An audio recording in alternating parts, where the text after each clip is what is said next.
Good afternoon and welcome back. I'm Marcus Peter. I've spoken about in the past that we do ourselves a grievous injustice if we do not become steeped in history. To be steeped in history is to cease to be ignorant. And that's a paraphrase from John Newman. The reason why I bring this up is because I have the great blessing of speaking with someone who shares that concern. And that's why it's crucial to have children immersed in our, at least, American history from a young age. Tara Russ. Tara is the author of Why We Need the Electoral College. But the reason why I'm having her on is because she recently authored a book called We Created a Country, The Story of Our Constitution. Tara, thank you so much for joining us. How are you? I'm good. Thanks so much for having me today. So, as I've mentioned earlier, this is a book for children. We Created a Country, The Story of Our Constitution. You and I spoke about things pertaining to this before. I want to ask you to speak from your own heart about why children, especially, need to be immersed in the wondrous heritage and blessings that we have in this wondrous nation of ours. Oh gosh, it's our 250th birthday, and we look around and we see everybody fighting, and we see everybody uneducated about what our government can and cannot do and what we should or should not expect of it. And a lot of this can be traced back to our schools, and our schools are unfortunately not doing a very good job anymore of teaching our kids who we are and how great this nation is and how blessed we are to be American citizens. And so, and then I looked at the books, the kids' books about our Constitution, and what you see if you look at these books is that they're very they don't tell you much. You know, you look at it and it's like, oh, some guys, they met in Philadelphia. That was great. They had a little argument. It's okay. They worked it out. Yay!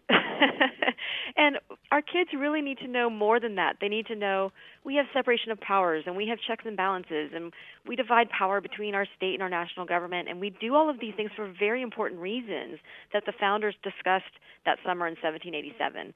And so I sought to create a book that would convey these nuances to our kids, but do it in a manner that would allow them to take in that much information, because it's a lot of information. So I did it by presenting it as a series of double-page spreads. They are illustrated, easy to read, elementary level, and they can just take one double-page spread at a time, treat it like a chapter book, take a few days to get through it, but by the time you're done, you have heard all of it, that they will have all of it, more than just, oh, some guys met in Philadelphia. Ever since the 70s into the 90s, especially thinking about scholars like Derek Bell, Gloria Lanson Billings, we've seen a reorientation of the way education is done in this country, particularly our historical education. And so now our children are being raised anywhere from being completely ignorant to what's so great about this great political experiment to even hating it. Unfortunately. Can you please speak to that? Yeah, I mean, unfortunately, what you're saying is true. They spend way more time focused on, look, slavery existed, right? None of us like that, but it doesn't define our country. It's not what we got started on, and they treat it as if that's what happened. Like the only reason we have the Constitution is because, we were trying to appease slaveholders or something. To the contrary, a lot of the people that were supporting the Constitution at the time it was ratified thought that the Constitution would do a better job of bringing an end to slavery than the Articles of Confederation would have. The Articles of Confederation had no tools by which to bring slavery to an end, ever. It would have just gone on, and a single slaveholding state could have blackballed any effort to get rid of it, whereas our Constitution actually had specific provisions in it to take away congressional power to do things like import or to allow the importation of slaves and stuff like this. So the people who were supporting the Constitution, this was a special moment in time. There were no partisan interests like we have today. There was no Republican, no Democrat. The only bias that anybody had was in favor of a large or small state, which I would argue was actually a good conversation that benefited us.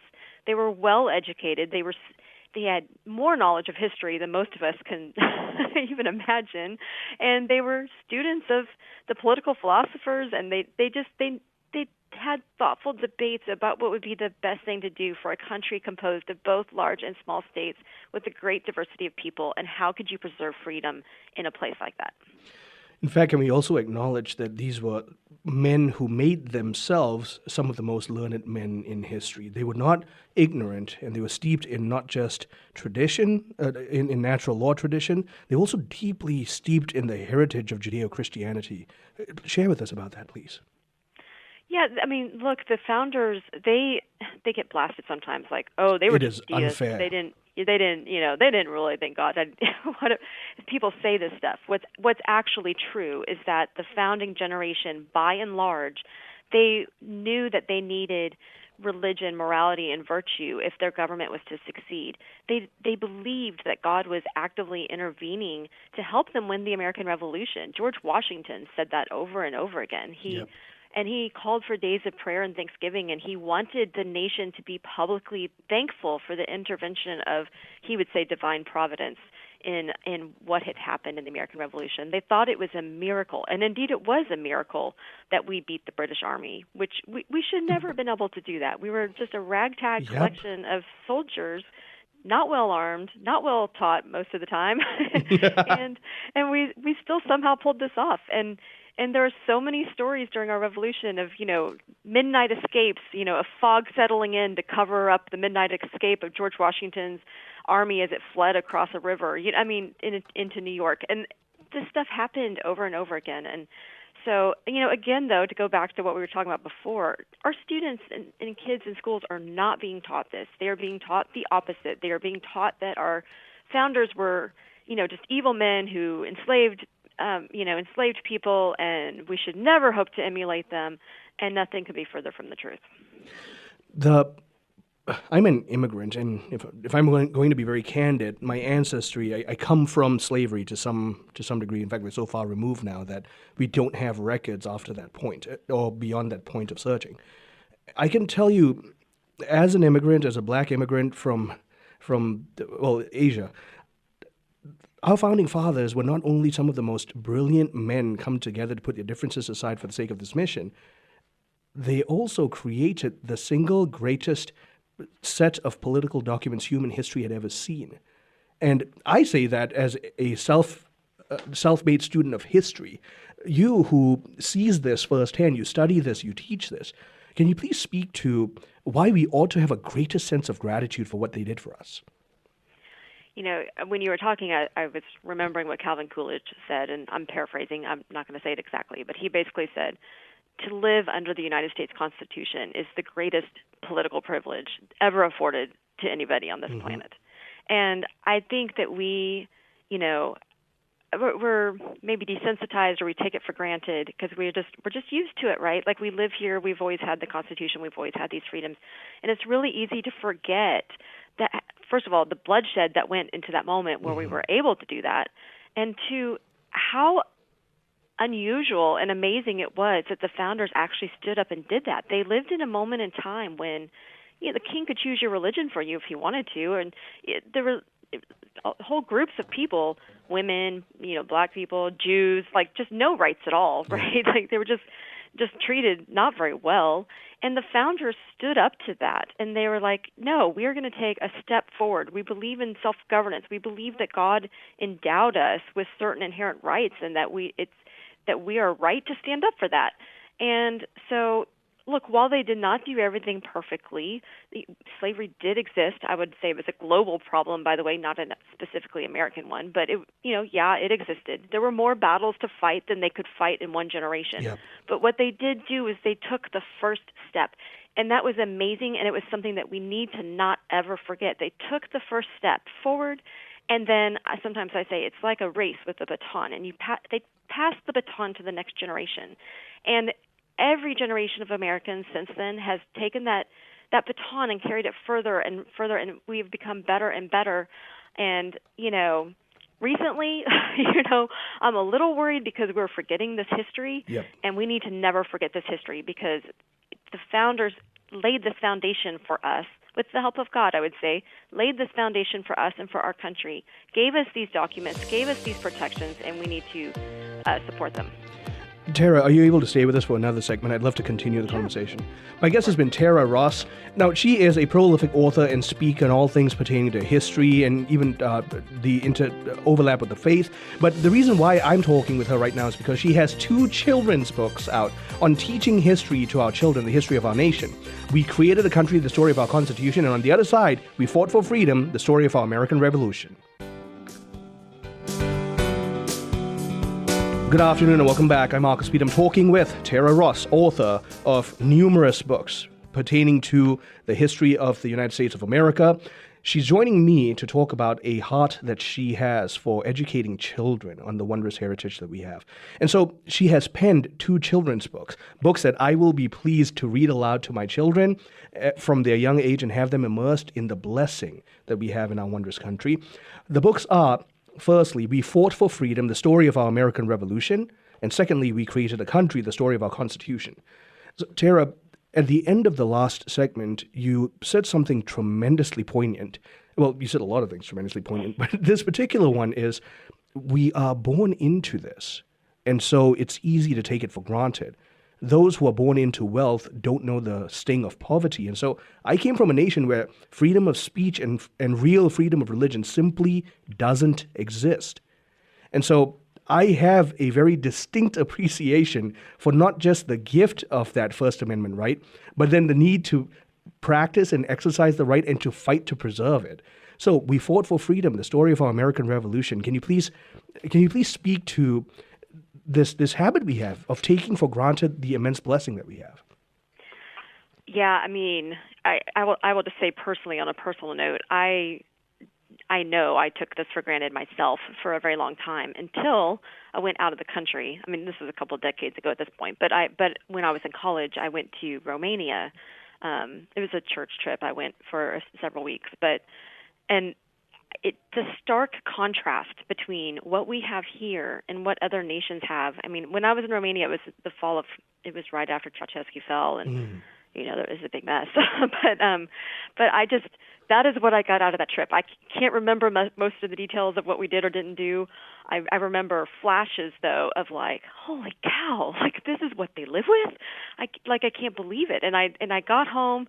This was in 1992. I got home. There was this guy named Perot. I didn't know what was going on. What? There's this 3-way race. I just instantly was like, oh my gosh, like we are so blessed. We are so lucky. We take so much for granted. And it's, I don't know what else to say about that. Like it is, we are so blessed. We have so much that the rest of the country or the rest of the world does not have. And a lot of it is because we just have these founding documents. We had these founders who sat down and took the time to really think about, okay, we live in a world where it's really hard to balance the need for self-government with, it's human nature, like selfishness and the corruption and people pursuing power and how that messes with you. And what are we going to do? And so they looked to history and they looked to political philosophers and what they said, and they created these really unique documents for us with checks and balances and separation of powers and all sorts of protections that keep us from being ruled by tyrannical majorities, which is what happens in other parts of the world. Mm-hmm. And so the only thing that we can do at this point to respect that is to learn as much as we can about it so that we can take steps to actively protect it today, because there are forces that want to tear it apart and that are trying. And so we need to be as well informed as we can. You touched on an extremely crucial discipline when reading history, which is when we think about the founders and the history that influenced them, but also their own history, we have to read it with an appreciation of the historical context. Can you please speak to why what we do today, we read it with the gift of hindsight. It's a dangerous way to view history, and that's why we're so critical of the founders. Mm-hmm. No, it really is, and I think we have to stop and put ourselves in their shoes. Today, if you sit in a classroom, they're going to probably say something like, the founders were just elitist. They thought they didn't trust the people. They thought, they knew better, and so they set up a constitution that would enable them, enable the white elitist male or something. What was reality is that the founders, like that generation, they had lost so many just husbands, brothers, sisters, wives, mothers, everybody put their lives on the line, and they did it because they wanted to be self-governing. But and it's easy to say that, but then we need to also remember they were fighting because they didn't have a seat in Parliament. However, they also knew even if they had been given that seat in Parliament, that seat would not have been enough. They would have been outvoted time and time again by the majority of citizens at home in England. So they knew they needed something special. It's not enough to give somebody a vote. The modern day analogy that people throw around is two wolves and a sheep voting on what's for dinner. That's not fair, right? The sheep's going to get eaten every time. He doesn't matter that he got to vote. So the founders knew we need to create something better than that. And so that's why they spent the whole summer in Philadelphia debating these points and figuring out what to do. And they gave us a constitution that blends several forms of government. It does have democratic aspects to it, but it also has Republican aspects, small r. Like they want deliberation and compromise in government, working together, recognizing that this is a diverse country with lots of different opinions. They gave us federalism, the division of power between national and state governments. They put so many checks and balances, and I think the last point that I'll say is important to remember is that it's, sure, it's true they didn't really trust the people, but guess what? They didn't trust anybody. That's just true because they didn't trust anybody at all. Mm-hmm. They didn't trust the Senate. They didn't trust the House. They didn't trust the president. They didn't trust the states. They literally trusted nobody. They knew humans are flawed and will abuse power anytime, so they put checks and balances on absolutely everyone. You highlight, you keep highlighting these tremendously crucial points, and I'd like to invite you to speak a little bit into why that need for something like, say, federalism rather than a pure democracy. There was a certain, like you mentioned, a certain brilliance there. And then from there, why do you think right now in modernity we've got so many people yelling for an absolute majority vote, and what detriment that can bring to us? Well, to start with your first point, the reason they wanted federalism is because in the division of power between state and federal governments, they were very, very worried about the prospect of spreading a republic across such a vast territory. Mm-hmm. Okay, vast meaning 13 states, by the way, and we've got 50. So they were really worried about that. And so the way that they came up with, they considered it a solution to the problem because they knew that power that's too far away from the voter, it's really hard to control that, right? Mm-hmm. It's easier to get the attention of your city council than to get the attention of your senator, who nobody can seem to get their attention right now at all. So, given what's happening up there, but so they knew you have to divide power between state and local governments, and the decision making should be close to home whenever possible. And so there's that. And then I think you asked why are people pushing for a national popular vote? I think that there are political purposes behind that. I think that one political party, and I'm not trying to make it partisan, but practically speaking, it is the Democrats that do this. It's the blue states that are supporting this measure. I think that they believe that they will benefit politically. I think it's actually impossible to tell who's going to benefit politically because what they're not taking into account is that, okay, yes, it will mean that the big cities have way more political sway in everything because that's just where population centers are, right? So candidates will go there and it will be easy to get their votes. But what it does not take into account is that the two-party system is going to fracture without the Electoral College in place, and we will look much more like a place like France, where you have, 8 to 10 candidates running for president, and maybe two get, 19% and 20%, and then they're in a runoff. And then you're choosing between these two people that got rejected by 80% of the population. And so for that reason, and I should just say that system tends to reward extremists. It tends to reward the George Wallaces of the world because you're no longer in a situation where you have to compromise and work together and try to, agree on a candidate that may not be everybody's first choice, but maybe it's a lot of people's second choice. That is a healthier system than one that is fractured and just splitting votes across 8 or 10 people like you see happening in specifically France. Why do you think there is a push, especially amongst younger millennials, Gen Z, Gen Alpha, for this kind of absolute majority or even, democratic socialism? And we're out of time. Tara, the time always flies when we're talking. I'm very appreciative of this. Thank you for the books. Thank you for putting this work out. And God bless the good work you're doing. Thank you so much. My guest has been Tara Ross. She is a author of numerous books. Particularly, we've been talking about We Fought for Freedom, the story of our American Revolution, and We Created a Country. These are children's books that teach children about the founding of our nation. Please do get a copy for your children and grandchildren. I'm Marcus Peter.